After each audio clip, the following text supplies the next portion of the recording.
Hello guys, how are you? So in the previous video I have told about the anatomy books that are taught at KGMC. In this video let's talk about physiology books and biochemistry books. So first we will talk about physiology books. So the most recommended book that is prescribed in KGMC is this is the Guyton and Hall textbook of medical physiology. This one. It is a gold standard book of physiology and I would say that a best book of physiology. If you want to understand any topic from its basic level and very easy manner, this is the best book. इसमें क्या होता है कि जो भी topics होते हैं उनको एकदम बेसिक लेवल से समझाया गया होता है और एकदम इजी टू अंडरस्टैंड लैंग्वेज में काफ़ी डिस्क्राइब करके समझाया होता है। तो इस वजह से क्या है, थोड़ी सी अच्छी तरह समझाने की वजह से, डिस्क्राइब करने की वजह से क्या है, ये बुक थोड़ी सी लेंथी हो जाती है क्योंकि इसमें लैंग्वेज काफ़ी ज़्यादा हो जाती है। फिजियोलॉजी में एक गोल्ड स्टैंडर्ड बुक और आती है गैनोम। गैनोम में क्या थोड़ा सा लैंग्वेज थोड़ी शॉर्ट करके कंस्ट्रक्टेड मैनर में लिखा हुआ है उसको। गैनोम में क्या है, इन्फॉर्मेशन कंटेंट थोड़ा ज़्यादा है और कभी कभी क्या है वो थोड़ा सा डाइजेस्ट करने में थोड़ा डिफिकल्ट हो जाता है। और उसमें क्या गैनोम में जो अदर सब्जेक्ट्स हैं आगे चल के आपके जो सेकंड या थर्ड ईयर में जो सब्जेक्ट्स आएंगे जैसे मेडिसिन, फार्मा, उनका कंटेंट भी उसमें गैनोम में आपको मिल जाएगा। तो उसमें क्या चीज़ों को रिलेट किया गया है आगे के सब्जेक्ट से। तो उसमें क्या क्लिनिकल अप्लाइड एस्पेक्ट्स भी थोड़े ज़्यादा हैं आपके गैनोम में। और गैनोम में क्या है, आपका चीज़ों को मॉलिकुलर लेवल पर डिस्कस किया गया है, तो वो थोड़ा सा कभी कभी डिफिकल्ट हो जाता है समझने में भी, और थोड़ा सा ये भी समझ नहीं आता कि ये इंपॉर्टेंट है फर्स्ट ईयर के लिए, इसको पढ़ना चाहिए फर्स्ट ईयर के लिए या नहीं, ये भी थोड़ा सा डिफिकल्ट हो जाता है, कन्फ्यूजन होने लगता है। तो if you want to understand any topic from your basic level and understand very beautifully, you should go for Guyton. और अगर आपको थोड़ा लेवल बढ़ाना है, उसके बारे में इन्फॉर्मेशन अच्छी तरह से गैदर करनी है और उसको रिलेट करना है आपको क्लिनिकल एस्पेक्ट से, अदर सब्जेक्ट से, अगर आप उसको रिलेट करना है, ड्रग्स वगैरह जितना भी आपको रिलेट करना है, तो उसके लिए Ganong is a great book. It's basically a review book, Gano. You cannot complete it in the first year completely. It's just a review book. You should go for some topics. If you want to have a higher level understanding of any topics, you should go for Gano. तो these are the two gold standard books. जो colleges में क्या होता है, starting में जो pace होती है सिलेबस कवर करने की वो थोड़ी स्लो होती है। तो स्टार्टिंग में आपके पास क्या है, टाइम भी काफ़ी ज़्यादा होता है। तो you should go for these standard books. आपको इन्हें अच्छी तरह से पढ़ना चाहिए ताकि आपके कुछ यूनिट्स जो हैं वो अच्छी तरह से स्ट्रॉन्ग हो जाए, उनका बेसिक जो है एकदम अच्छा स्ट्रांगली डेवलप हो। लेकिन बाद में क्या होता है कि जब पेस बढ़ने लगती है सिलेबस की और जल्दी जल्दी आपको चीज़ें पढ़ाई जाती हैं, तो आपके पास टाइम की थोड़ी शॉर्टेज होने लगती है और ये जो गोल्ड स्टैंडर्ड बुक्स हैं वो थोड़ी सी डिफिकल्ट होने लग जाती हैं पढ़ने में। तो उसके बाद क्या आती हैं, फिर एक चीज़ और है गैनोम की, गाइटन की। गाइटन से जब आप पढ़ते हो तो क्या चीज़ें आपको समझ में तो अच्छी आ जाती हैं, लेकिन इसमें जो जिस तरह से चीज़ों को लिखा गया है उससे क्या है, आपको रिमेंबर करने में और एग्जाम में डिलीवर करने में थोड़ी सी आपको दिक्कत हो जाती है। गैनोम से थोड़ा सा रिमेंबर और डिलीवरेंस थोड़ा आसान है, लेकिन गैनोम में थोड़ी इन्फॉर्मेशन कंटेंट ज़्यादा है, तो इस वजह से उसको ये पता लगाना मुश्किल पड़ जाता है कि एग्ज़ाम के लिए क्या इंपॉर्टेंट है क्या नहीं है। अगर आपको एग्ज़ाम के लिए टेबुलेटेड फॉर्म में इन्फॉर्मेशन चाहिए और easy to remember and easy to deliver in exam, इस टाइप में आपको इन्फॉर्मेशन चाहिए तो उसके लिए फिर आपकी आती है इंडियन ऑथर वाली बुक ए के जैन। इसमें कंटेंट इन्फॉर्मेशन का सेम ही रहता है, लेकिन इसमें जो इन्फॉर्मेशन इस तरह से दी गई है कि आपको याद करने में आसानी होती है और आप एग्जाम में डिलीवर कर सकते हो। लेकिन क्या होता है कि अगर आपको ये भी इन्फॉर्मेशन थोड़ी ज़्यादा लग रही है तो एक बुक आती है फिर ये सैम्बलिंगम, ये भी एग्जाम ओरिएंटेड है। अगर आपको इसमें इन्फॉर्मेशन ज़्यादा लग रही है, आप इसको याद नहीं रख पा रहे हो, तो इसमें क्या है, इन्फॉर्मेशन थोड़ा रिड्यूस कर दिया गया है as compare to A K Jain. ये भी एग्जाम ओरिएंटेड है, ये भी एग्जाम ओरिएंटेड है, but the Sembulingam has less information as compare to A K Jain. तो ये जो बुक है आपकी, ये एग्जाम ओरिएंटेड बुक्स हैं और ये जो गाइटन एंड गैनोम है ये गोल्ड स्टैंडर्ड बुक्स हैं। Your A K Jain has 2 volumes, you can see it has 2 volumes, and Sambylingam it is Sambylingam। और अगर क्या है, आप साल भर फिजियोलॉजी ढंग से नहीं पढ़े, आपको आपने टाइम नहीं दिया फिजियोलॉजी उतना ज़्यादा, तो उसके लिए क्या एग्ज़ाम के लिए आपके पास एक बुक और होती है फिजिकॉन। ये प्योरली एग्जाम ओरिएंटेड होती है और क्विक रिवीजन के लिए काफ़ी हेल्पफुल होती है। आप देख सकते हो इसका कितनी पतली है।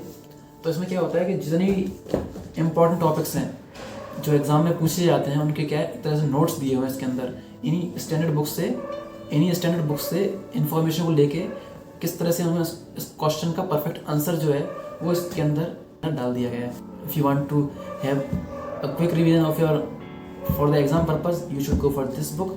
इसमें एक चीज़ और है कि आप जो एक्सपेरिमेंट होते हैं, एक्सपेरिमेंट के लिए क्या है, वैसे तो बुक्स आती हैं जैसे जीके पाल, CL गई, ये कुछ बुक्स आती हैं, लेकिन उनको पढ़ने का जो ज़्यादा फायदा होता नहीं है, क्योंकि एक्सपेरिमेंट में क्या है, जो आप लैब में सीख के आ रहे हो, जैसे 3 लैब होती है हमारी, हेमेट लैब, ह्यूमन लैब और आपकी जो एक्सपेरिमेंटल लैब है, 3 लैब होती है हमारी। तो उसमें क्या है, बेसिकली लैब के लिए जितना आप वहाँ लैब में सीख के आ रहे हो वही आपके काम आने वाला होता है लास्ट में एग्जाम में। और टीचर जब आपको एक्सपेरिमेंट के टाइम पे जो इतना इन्फॉर्मेशन बताएगा उसको आप एक कॉपी पर नोट कर लीजिए, वो सफिशिएंट रहती है।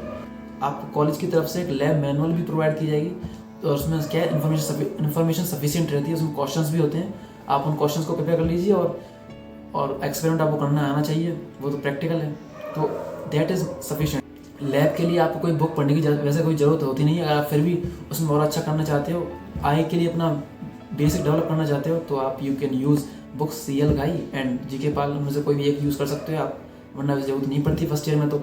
और क्या है कि इसमें फिजिकॉन में भी क्या है, जो बेसिक इन्फॉर्मेशन जितनी आपको एक्सपेरिमेंट के लिए रिक्वायरमेंट होती है वो इसके अंदर भी गिवन है। It covers your theory exam as well and covers your lab as well.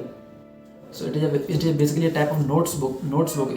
अगर आपने नोट्स नहीं बनाए लास्ट टाइम पे, आप क्विक रिवीजन करना चाहते हो, तो it is a very good book for it. तो ये तो हो गया आपका थ्योरी के लिए पूरा कवर। और क्या है, अगर आप नीट PG के लिए भी प्रिपेयर करना चाहते हो, फर्स्ट ईयर से आप पॉइंट ऑफ व्यू लेना चाहते हो, तो उसके लिए बेस्ट बुक ये जो रिकमेंड की जाती है वो ये है आपकी basic subject by Arvind Arora. ये क्या है, इसमें क्या है, वही स्टैंडर्ड बुक्स जो आपकी होती हैं उनमें से जो इंपॉर्टेंट इन्फॉर्मेशन जो आपको काम आएगी MCQ सॉल्व करने में, वो इसमें कलेक्ट की गई है। और PG के MCQ उसके साथ में दिए हुए हैं, तो आप उनको सॉल्व कीजिए और साथ में उस इन्फॉर्मेशन को रेफर कीजिए। इससे आपका PG के लिए अच्छा खासा प्रिपरेशन हो सकता है। तो that is your physiology completed, these are the books. तो अब बात कर लेते हैं बायोकेमिस्ट्री की। अगर बायोकेमिस्ट्री की हम बात करें तो उसमें जो सबसे अच्छी बुक मानी जाती है, गोल्ड स्टैंडर्ड बुक जो सब्जेक्ट की है, वो ये है आपकी हार्पर्स इलस्ट्रेटेड बायोकेमिस्ट्री। अगर आप मेटाबॉलिज्म की बात करें तो जो सबसे अच्छी बुक है बायोकेमिस्ट्री अब तक की सबसे अच्छी बुक है मेटाबॉलिज्म के लिए, वो यही बुक है। इसमें क्या सारी साइकिल्स अच्छी तरह से दी हुई है मेटाबॉलिज्म की, और क्या हर सबस्ट्रेट का प्रोडक्ट का एकदम प्रॉपर स्ट्रक्चर दिया होता है, केमिकल स्ट्रक्चर। तो उससे क्या है, आप अंदाजा लगा सकते हो कि क्या चेंजेस आ रहे हैं उसमें, प्रोडक्ट में, सबस्ट्रेट में, कौन से ग्रुप कहाँ से कहाँ जा रहे हैं। तो वो आपको अच्छी तरह आइडियाज लग जाता है और समझ में आ जाता है। तो इसलिए ये मेटाबॉलिज्म के लिए क्या है, बेस्ट बुक मानी जाती है। बायोकेमिस्ट्री के लिए भी क्या है, गोल्ड स्टैंडर्ड बुक माना जाता है इसको। और क्या है, लेकिन क्या होता है, ये फॉरेन ऑथर की बुक है, तो इसकी लैंग्वेज कुछ लोगों के लिए टफ पड़ जाती है। तो उनके लिए फिर इसका सब्स्टिट्यूट जो होता है वो ये होता है वासुदेवन, इंडियन ऑथर बुक। इसमें भी क्या है, पूरी sufficient amount of information biochemistry की, मतलब एक तरह से कंप्लीट बुक है बायोकेमिस्ट्री की with lot of information, but it is written by Indian author. So if you find difficulty in reading foreign author book, then you can go for Indian author book. It is also sufficient. If you consider amount of information, it is up to the equal level as Harper. ये होगी आपकी main book जो कि आपको पूरा information cover करेगी, core books. तो क्या है, अगर आपको ये इन्फॉर्मेशन ज़्यादा लग रही है, अगर आपको इतनी इन्फॉर्मेशन को याद करने में दिक्कत होती है, तो आपकी कम इन्फॉर्मेशन वाली बुक आती है जो कि थोड़ी सी एग्जाम ओरिएंटेड है। तो ये आती है आपकी सत्यनारायण। ये भी इंडियन ऑथर बुक है, लेकिन इसमें क्या इन्फॉर्मेशन थोड़ी सी कम है। इसमें सिर्फ वही इन्फॉर्मेशन दी हुई है जो आपके एग्जाम के लिए रिक्वायरमेंट होती है, और जो अननेसेसरी इन्फॉर्मेशन है, जो थोड़ी हाई लेवल इन्फॉर्मेशन होती है, उसको इसमें हटा दिया गया है। तो ये थोड़ी सी आपकी कंडेंस्ड बुक है फॉर एग्जाम पर्पज़।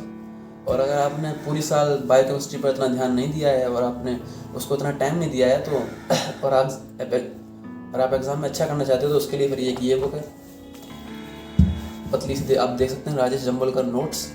इसमें क्या है बस एग्ज़ाम ओरिएंटेड इन्फॉर्मेशन दी हुई है, ज़्यादा कुछ इन्फॉर्मेशन नहीं दी है। तो इसको आप अगर पूरा याद कर लेते तो आप एग्जाम में अच्छा भी कर सकते हो, ऐसी बात नहीं है, क्योंकि इन्फॉर्मेशन इसमें सफिशिएंट है। अगर आप इससे इंपॉर्टेंट टॉपिक्स पढ़ोगे तो आपका पासिंग मार्क्स भी इंश्योर हो जाते हैं। तो अगर आपने लास्ट में क्विक रिवीजन चाहिए और पासिंग मार्क्स इंश्योर करने हैं, तो इससे आप इंपॉर्टेंट टॉपिक्स पढ़ सकते हो। और अगर आप इसको पूरा याद रख सकते हो तो आप अच्छा भी स्कोर कर सकते हो। और ये तो हो गया आपका professional exam cover, theory exam आपका कवर हो गया। और एक्सपेरिमेंट के लिए क्या है, वही कॉलेज से एक मैनुअल दी जाती है एक्सपेरिमेंट के लिए, वही सफिशिएंट होती है, उसी से आप एक्सपेरिमेंट पढ़ लेते हो। और उनको अच्छी तरह देखने के लिए आप यूट्यूब पर वीडियोस देख सकते हो, वरना कोई ऐसी खास बुक पढ़ने की जरूरत नहीं है एक्सपेरिमेंट्स के लिए। जो मैनुअल दी जाएगी कॉलेज वालों की तरफ से वो सफिशिएंट होगी, उसी में एक्सपेरिमेंट होंगे, उसी में थ्योरी भी होगी, तो आप उसको पढ़ के एक्सपेरिमेंट्स में अच्छा कर सकते हो। वरना जो आप लैब में एक्सपेरिमेंट को करना आना चाहिए आपको बेसिकली, अगर वो आपको अच्छी तरह आता है तो आपको कोई दिक्कत नहीं होगी प्रोफेशनल एग्जाम में। ये तो हो गया आपका प्रोफेशनल एग्जाम का पूरा कवर, आपका थ्योरी भी और एक्सपेरिमेंट भी।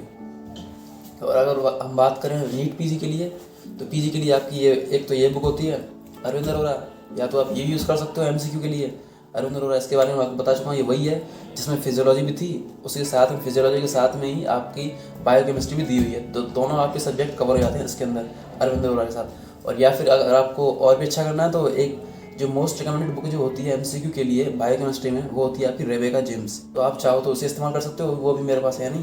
तो आप नीट पीजी के लिए अच्छा करना चाहते हो, प्रिपरेशन करना चाहते हो, तो आप उससे एमसीक्यू सॉल्व कर सकते हो रेबेका जेम्स से। मोस्ट रिकमेंडेड तो वही है बायोकेमिस्ट्री में, वरना आप चाहो तो फिर इसमें भी दोनों सब्जेक्ट आपको गिवन है, फिजियोलॉजी एंड बायोकेमिस्ट्री, आप चाहो तो इसको यूज़ कर सकते हो।